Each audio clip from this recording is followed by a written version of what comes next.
Bonjour, notre intervention est intitulée La pensée présocratique. Introduction. La première phase de la tradition grecque se divise en trois périodes. Une période d'innovation au cours de laquelle sont proposées de brillantes et audacieuses hypothèses, pas toujours soumises à une sorbe critique. Une deuxième période, une période de mise à l'épreuve par l'apparition d'un ennemi dévoué à la pure raison.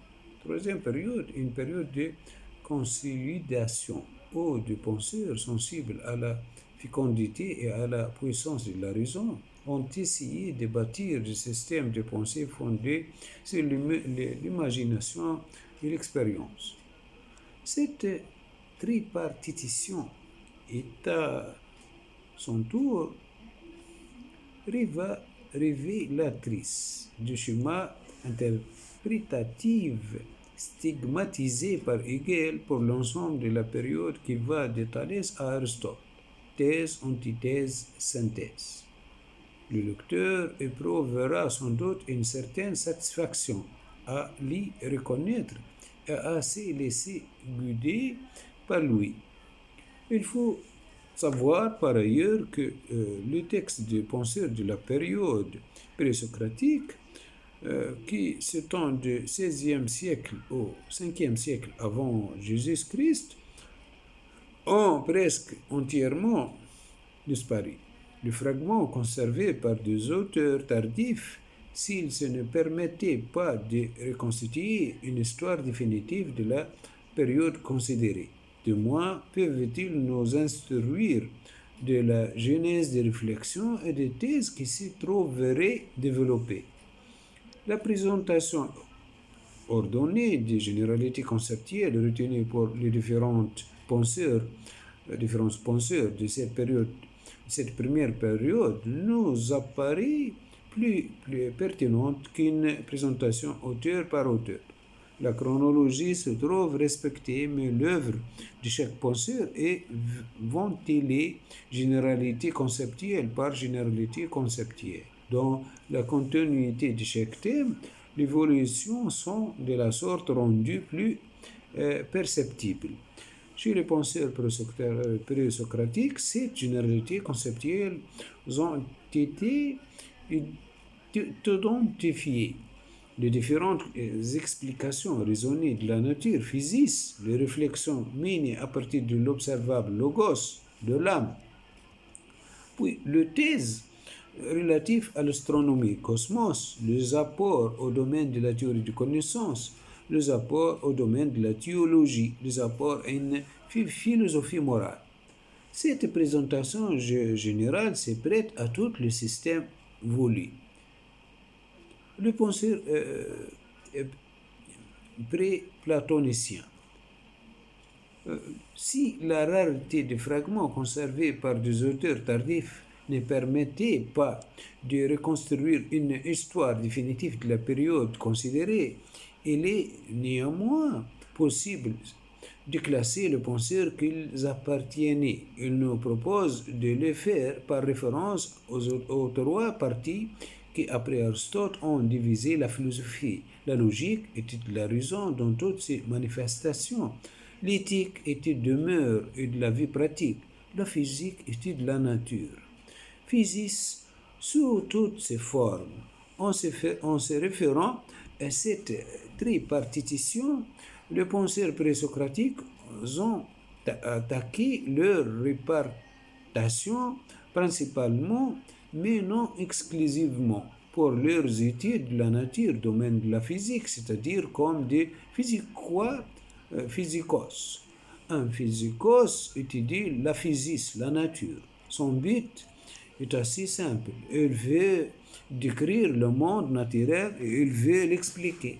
Cette tâche grandiose comprend des recherches particulières, l'astronomie, la météorologie ou étude du météore, la minéralogie, la botanique, la zoologie et enfin l'anthropologie qui comprend une explication des aspects sociaux, culturels, politiques de la vie humaine, ce qui ne dispense pas le physicos de s'intéresser à des problèmes généraux, problèmes qui se présentés sous un jour plus philosophique.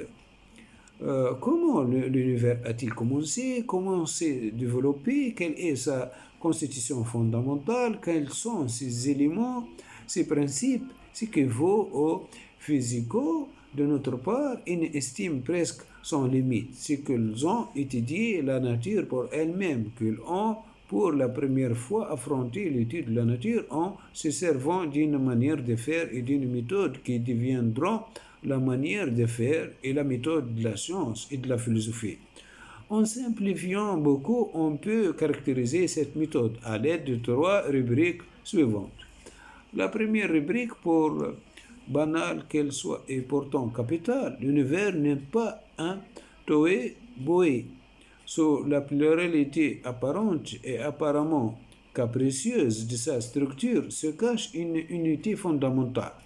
Les variations de son histoire s'est révélée être en réalité l'effet d'un développement régulier. De plus, cette unité de structure et cette régularité d'histoire ne s'expliquaient pas au moyen d'une volonté divine. Les physicos n'ont certes pas nié que le Dieu existait, mais ils les ont transformés. Les auteurs de mythes grecs et orientaux, dont les récits étayés sans doute bien connus des physicaux, ont eux aussi regardé le monde comme formant une sorte d'unité. Mais pour eux, cette unité était réalisée et maintenue par le Dieu. C'est sur ce point précis que les physicaux ont réalisé un progrès décisif. Selon eux, il faut expliquer l'histoire et l'organisation du monde selon des principes internes, naturels, que la religion s'occupe de devin. La science, quant à elle, doit les laisser de côté. La seconde rubrique a trait au jargon. Les savants ont toujours parlé et parlons toujours en jargon, car les jargons, utiles, indispensables, servent à exprimer les concepts sans lesquels les savants ne savaient pas penser. La moitié de ces concepts clés ont été créés par les présocratiques. Parmi eux se trouve le concept de l'univers ou du cosmos, de la nature ou de physis, le concept du principe ou d'une arché, le concept de la raison ou de logos. Ces quatre concepts clés font l'objet des paragraphes particuliers qui vont suivre. La troisième rubrique a trait au fait que le physicoé n'était pas dogmatique, qu'il ne formulait pas de doctrine oraculaire et ex cathedra. Leur préoccupation essentielle étant d'établir des doctrines, de le fonder, le système du monde devrait être réfléchi dans le système de la pensée. Si le monde s'organise, s'explique au moyen des principes, lois de la nature, la philosophie et la science doivent être réglées et structurées, argumentées pour tout dire au moyen de lois de la pensée. Ces désirs d'argumentation s'y manifestaient dans leur langage de particules logiques, car donc ont balisé de façon consciente, scrupuleuse la voie de leur discours.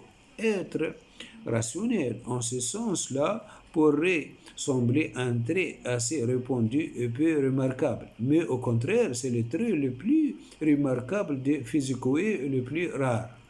Quatre concepts clés créés par les présocratiques. Le premier concept, c'est le cosmos.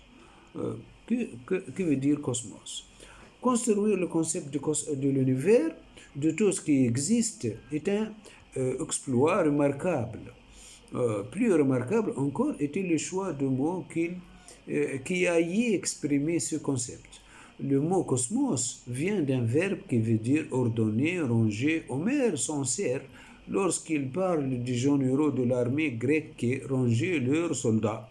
Un cosmos doit être une structure ordonnée. Ce même mot signifie également dans la langue courante décoration, ornement. Un cosmos est donc une structure du corps ornée.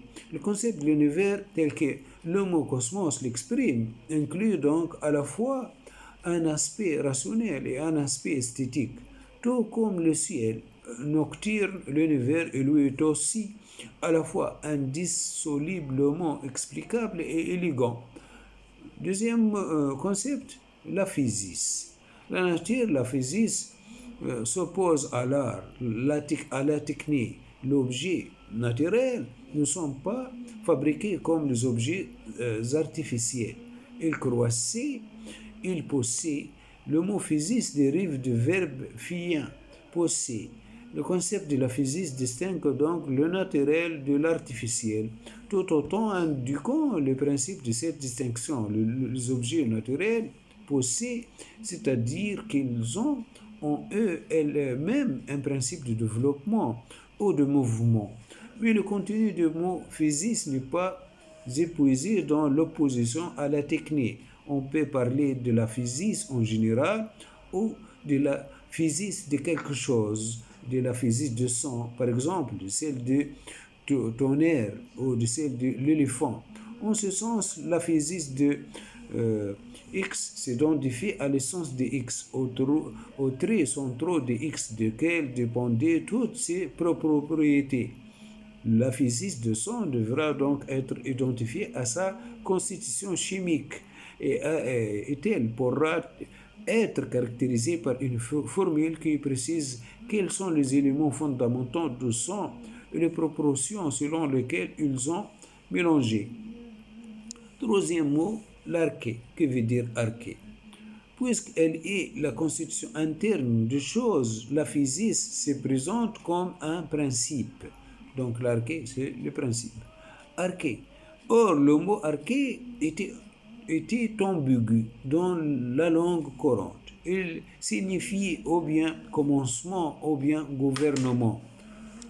On peut d'abord se demander comment quelque chose a commencé. Et les physiciens ont cherché à savoir comment l'univers lui-même a commencé. En ce sens, ils s'interrogeaient sur l'arché du monde. Mais la recherche des archés ne se borne pas à une enquête sur les origines, car une arché est plus qu'un point de départ. L'arché d'une chose influence ou même détermine son avenir, son développement. Elle est l'élément qui gouverne et dont le caractère spécifique s'impose à ce qu'il règle. Lorsque Thalès, le premier physicos, disait que l'arché de l'univers est l'eau, il voulait donc dire que l'univers à son début était entièrement constitué de l'eau et que cette constitution originaire a fixé le développement futur de l'univers. Et qu'en se référant au caractère spécifique de l'eau, on pourra expliquer tous les phénomènes naturels. Chaque histoire commence avec une arché. Il y avait une fois. Mais dans cette arché se trouve la fin, qu'elle sert à expliquer. Quatrième concept, c'est le logos, la raison. Que veut dire logos? Comme le fait remarquer, il s'agit de mots grecs dont le traducteur a juste titre. Le mot logos vient du verbe légine, dire, parler. Un logos peut donc consister en ce qu'on a énoncé, un dire. En ce sens, le logos d'un philosophe s'identifie à ses propres théories. Puis, dans la mesure où l'on prend la parole, on prend soin de parler de quelque chose.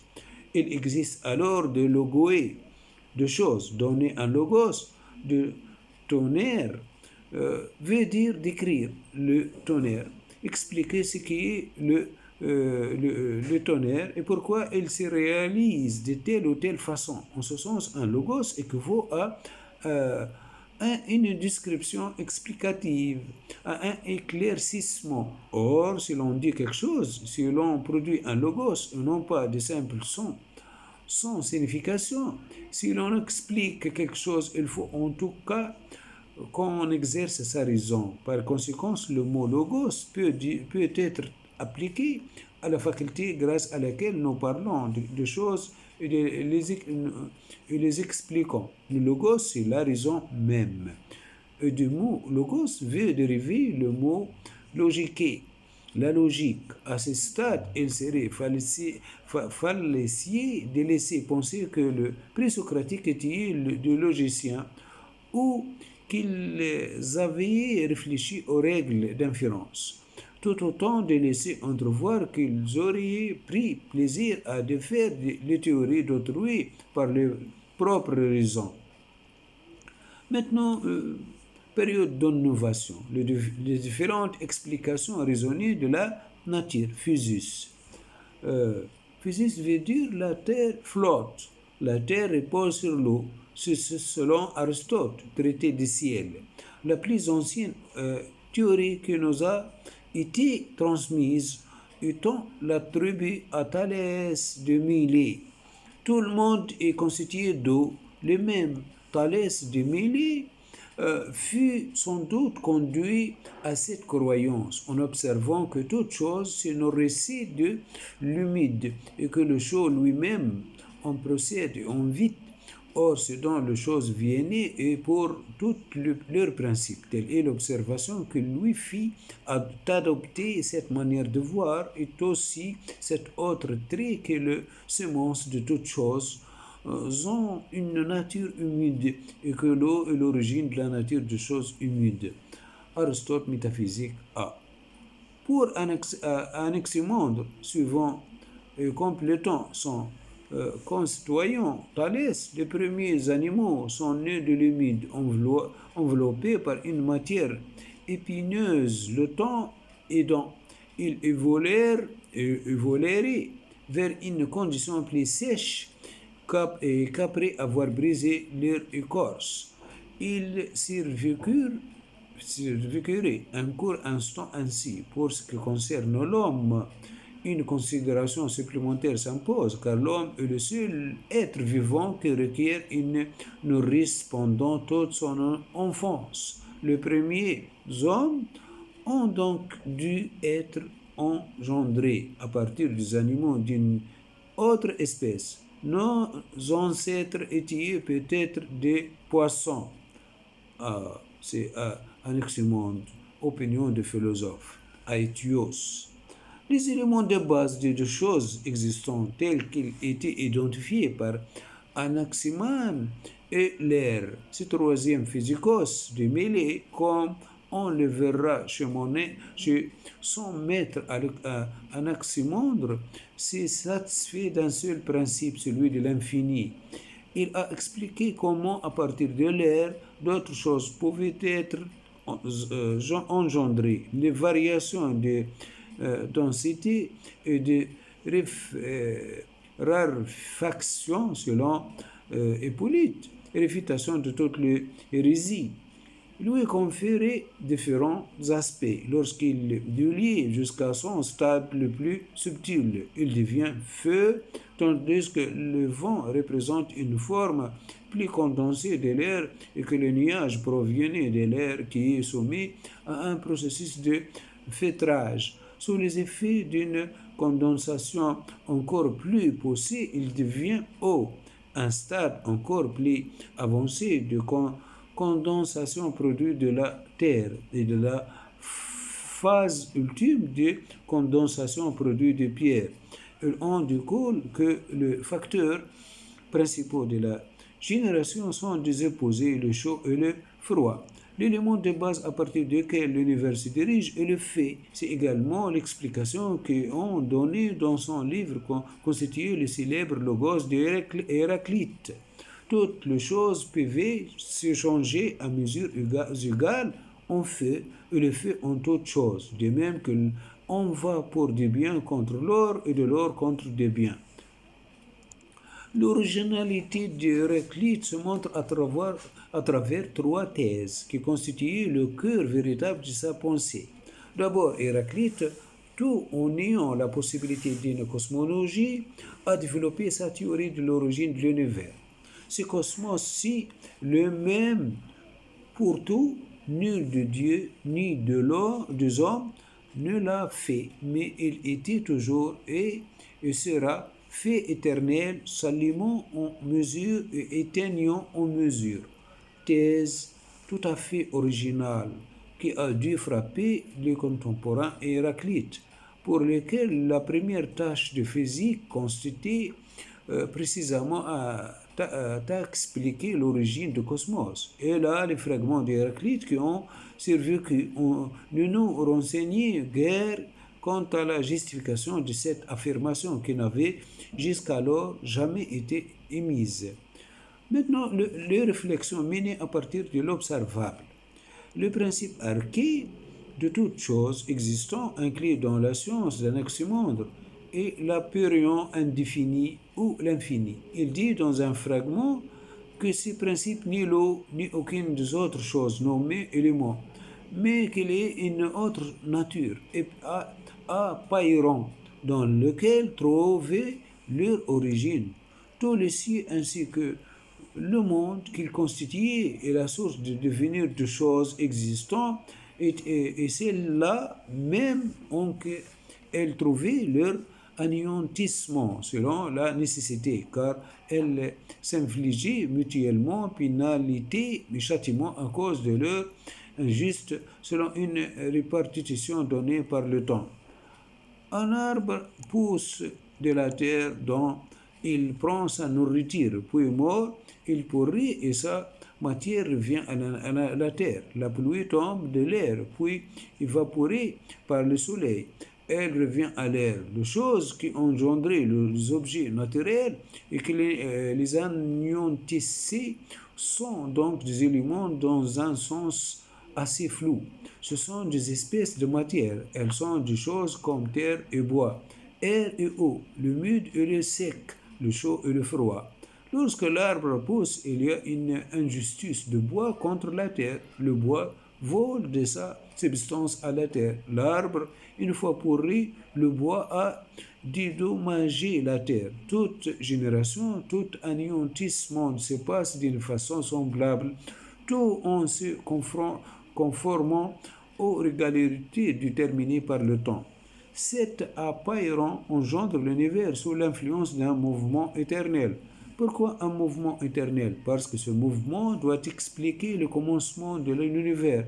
Or, si le mouvement n'était pas éternel, il aurait lui-même commencé. Et il faudrait introduire quelque chose d'autre afin d'expliquer ce commencement. Le mouvement produit tous les cieux et tout le monde qui se trouvait en eux.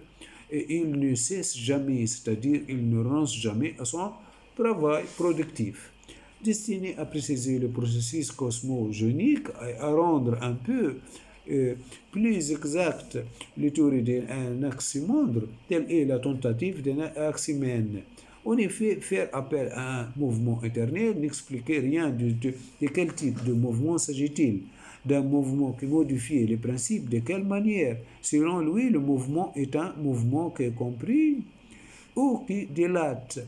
Il modifie les principes en le rendant plus épais ou plus subtil. Encore une fois, on a là un cas d'économie externe, des opérations seulement. On peut être une opération comportant des aspects. Encore une fois, c'est une théorie fondée sur l'expérience. La théorie physique de Pythagore, alors que celle d'Anaximandre était celle d'un retour générique et une théorie de retour individuel ou sous le neige d'antan. Le voici, elle tombait encore une fois à cet instant. Si tu lis cette page et à un moment déterminé dans l'avenir, instant heureusement assez lointain, toi-même tu reliras cette même page, ajoutant que tu l'as déjà lu plusieurs fois et que cela peut-être se reproduire à la fin. La théorie de l'éternel retour a sans doute l'aspect d'une pure fantaisie, d'un rêve, sans aucun fondement scientifique. Elle a pourtant été considérée avec faveur par les philosophes ultérieurs, surtout par les stoïciens.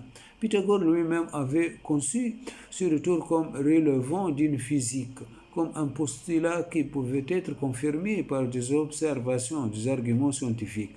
Toujours est-il que les théories sur lesquelles Porphyre nous renseigne semblaient être systématisées en un certain sens, formant un ensemble assez cohérent et intégré.